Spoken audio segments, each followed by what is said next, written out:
বন্ধুরা, আজকের গল্পটা একটু অন্যরকম হতে চলেছে, তাই পুরো গল্পটা শোনার জন্য অনুরোধ রইল। নমস্কার বন্ধুরা, আমি অরুণ মিত্র। আমি শ্রীপুরের একজন ছেলে। আজকে আমি তোমাদের যে গল্পটা বলবো সেটা আমার মা মালা মিত্রকে নিয়ে।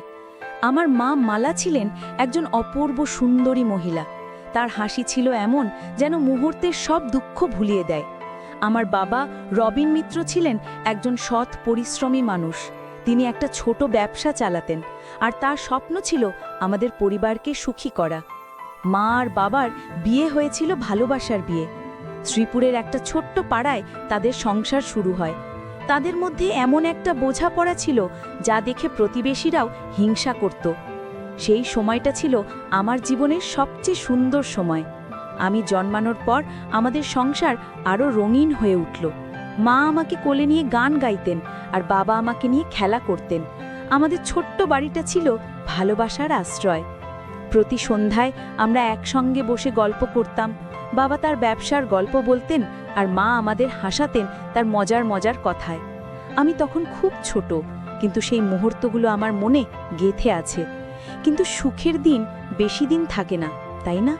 আমার বয়স যখন 5 বছর, তখন বাবার ব্যবসা বড় করার জন্য তাকে শ্রীপুরের বাইরে যেতে হলো। তিনি আমাদের নীলপুরের বাড়িতে রেখে গেলেন, যেখানে আমরা আমার কাকা সমীর মিত্রের সঙ্গে থাকতাম। বাবা বলেছিলেন, এটা শুধু কয়েক বছরের জন্য, আমি ফিরে এসে তোদের আরও ভালো জীবন দেব। আমরা তাকে বিশ্বাস করেছিলাম। মা তাকে হাসি মুখে বিদায় দিয়েছিলেন, কিন্তু আমি দেখেছিলাম তার চোখে এক ফোঁটা জল। নীলপুরে আমাদের জীবন শুরু হলো। আমি স্কুলে ভর্তি হলাম। মা আমাকে পড়াতেন, আমার খেয়াল রাখতেন। কাকা সমীর ছিলেন আমাদের বাড়ির একজন গুরুত্বপূর্ণ সদস্য। তিনি নীলপুরের একটা দোকান চালাতেন। মানুষ তাকে পছন্দ করত, কারণ তিনি ছিলেন মিশুক আর হাসি খুশি। মা আর কাকা প্রায় একসঙ্গে সময় কাটাতেন। আমি তখন ছোট, তাই বুঝতাম না তাদের সম্পর্কের গভীরতা। কিন্তু এখন যখন ফিরে তাকাই, বুঝতে পারি সেখান থেকেই আমাদের সংসারে ফাটল ধরতে শুরু করেছিল। কাকা প্রায়ই আমাদের বাড়িতে আসতেন। মার সঙ্গে তার হাসি ঠাট্টা গল্প আমার কাছে স্বাভাবিক মনে হতো, কিন্তু ধীরে ধীরে আমি লক্ষ্য করলাম মার হাসি আর আগের মতো নেই। তিনি বাবার সঙ্গে ফোনে কথা বলার সময় কেমন যেন অন্যমনস্ক থাকতেন। আমি তখনও বুঝিনি, কিন্তু আমার মনে একটা অস্বস্তি জন্ম নিয়েছিল। আমি শুধু চাইতাম বাবা ফিরে আসুক, আর আমাদের আগের সেই সুখের দিনগুলো ফিরে আসুক। বাবা মাঝে মাঝে ফিরতেন। তিনি আমাকে জড়িয়ে ধরতেন, মার সঙ্গে গল্প করতেন, কিন্তু প্রতিবারই তার ফিরে যাওয়ার সময় মা আরও চুপচাপ হয়ে যেতেন। আমি লক্ষ্য করেছিলাম কাকা আর মায়ের মধ্যে একটা অদ্ভুত সম্পর্ক তৈরি হচ্ছিল। তারা একসঙ্গে বেশি সময় কাটাতেন, আর আমার কাছে মনে হতো মা বাবার জন্য অপেক্ষা করার চেয়ে কাকার সঙ্গেই বেশি সুখী। আমি তখনও পুরোপুরি বুঝিনি, কিন্তু আমার ছোট্ট মনটা কেমন যেন ভয় পেত। সময় এগিয়ে চলে, আমি বড় হতে লাগলাম, আর আমার চোখের সামনে সবকিছু পরিষ্কার হতে শুরু করলো। মা আর কাকার মধ্যে যে সম্পর্ক গড়ে উঠছিল তা শুধু ভাই বোনের সম্পর্ক নয়, আর তার থেকে অনেক বেশি কিছু ছিল। আমি তখনও পুরোপুরি বুঝতে পারিনি, কিন্তু আমার মনে একটা প্রশ্ন জাগছিল, এটা কি ঠিক? আমার বাবা কি এটা জানেন? আর আমার মা, যিনি আমাকে এত ভালোবাসতেন, তিনি কেন এমন করছেন? এই প্রশ্নগুলো আমার মনে ঝড় তুলছিল, আর আমি জানতাম না এর পরিণতি কি হবে। আমার বয়স তখন 7 বছর। নীলপুরের স্কুলে আমি ক্লাস 2তে পড়ি। আমার দিনগুলো স্কুল, বন্ধুদের সঙ্গে খেলা আর মায়ের কাছে গল্প শুনে কাটে, কিন্তু আমার মনে সেই অস্বস্তি ক্রমশ বাড়ছিল। মা আর কাকার মধ্যে সম্পর্কটা আর শুধু হাসি ঠাট্টার মধ্যে সীমাবদ্ধ ছিল না, তারা প্রায় একসঙ্গে বেশি সময় কাটাতেন।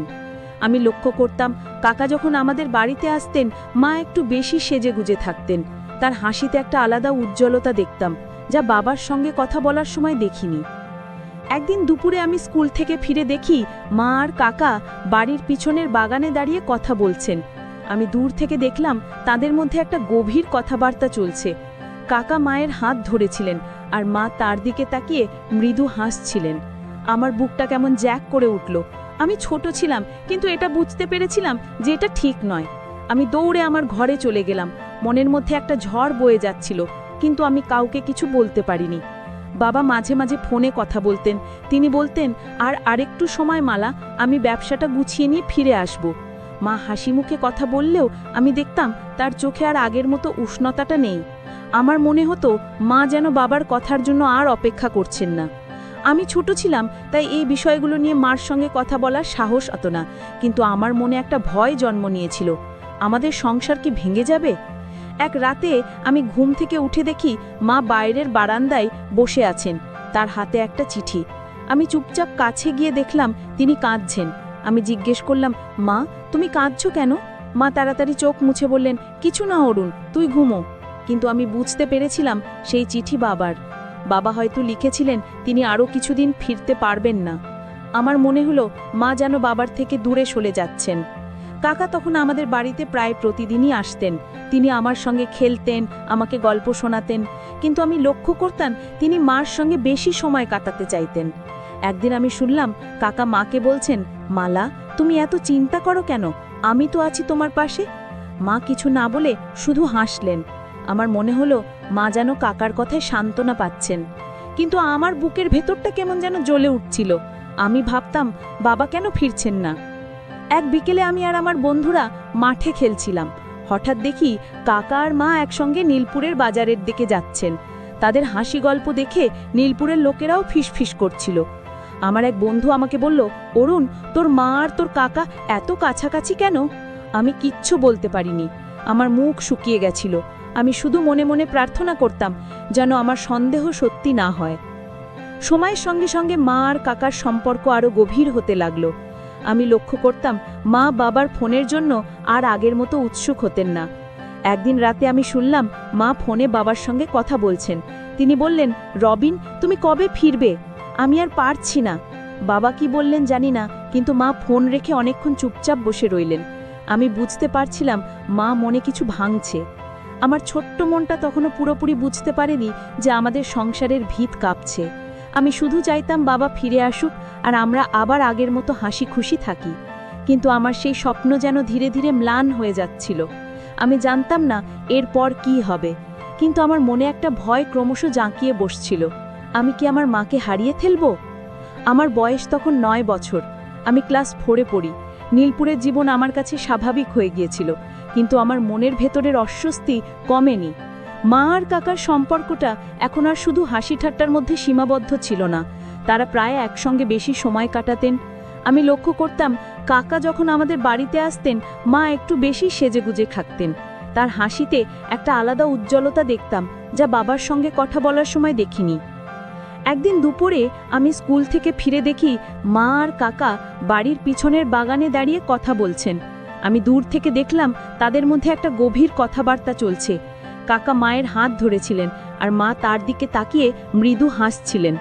আমার বুকটা কেমন জ্যাক করে উঠল। আমি ছোট ছিলাম, কিন্তু এটা বুঝতে পেরেছিলাম যে এটা ঠিক নয়।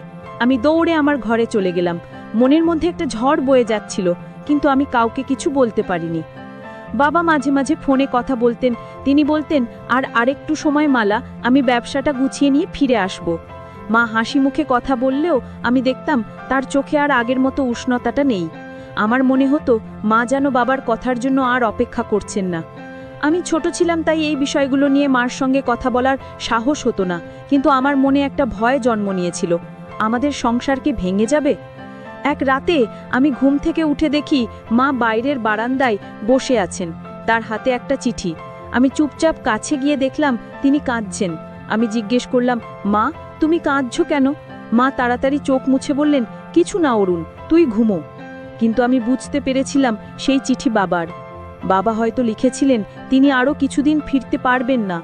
আমার মনে হলো মা যেন বাবার থেকে দূরে সরে যাচ্ছেন। কাকা তখন আমাদের বাড়িতে প্রায় প্রতিদিনই আসতেন।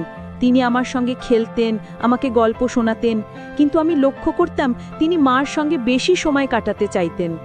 একদিন আমি শুনলাম কাকা মাকে বলছেন, মালা তুমি এত চিন্তা করো কেন, আমি তো আছি তোমার পাশে। মা কিছু না বলে শুধু হাসলেন। আমার মনে হলো মা যেন কাকার কথায় সান্ত্বনা পাচ্ছেন, কিন্তু আমার বুকের ভেতরটা কেমন যেন জ্বলে উঠছিল। আমি ভাবতাম বাবা কেন ফিরছেন না। এক বিকেলে আমি আর আমার বন্ধুরা মাঠে খেলছিলাম। হঠাৎ দেখি কাকার মা একসঙ্গে নীলপুরের বাজারের দিকে যাচ্ছেন। তাদের হাসি গল্প দেখে নীলপুরের লোকেরাও ফিসফিস করছিল। আমার এক বন্ধু আমাকে বলল, অরুণ তোর মা আর তোর কাকা এত কাছাকাছি কেন? আমি কিচ্ছু বলতে পারিনি, আমার মুখ শুকিয়ে গেছিল। আমি শুধু মনে মনে প্রার্থনা করতাম যেন আমার সন্দেহ সত্যি না হয়। সময়ের সঙ্গে সঙ্গে মা আর টাকার সম্পর্ক আরও গভীর হতে লাগলো। আমি লক্ষ্য করতাম মা বাবার ফোনের জন্য আর আগের মতো উৎসুক হতেন না। একদিন রাতে আমি শুনলাম মা ফোনে বাবার সঙ্গে কথা বলছেন। তিনি বললেন, রবিন, তুমি কবে ফিরবে? আমি আর পারছি না।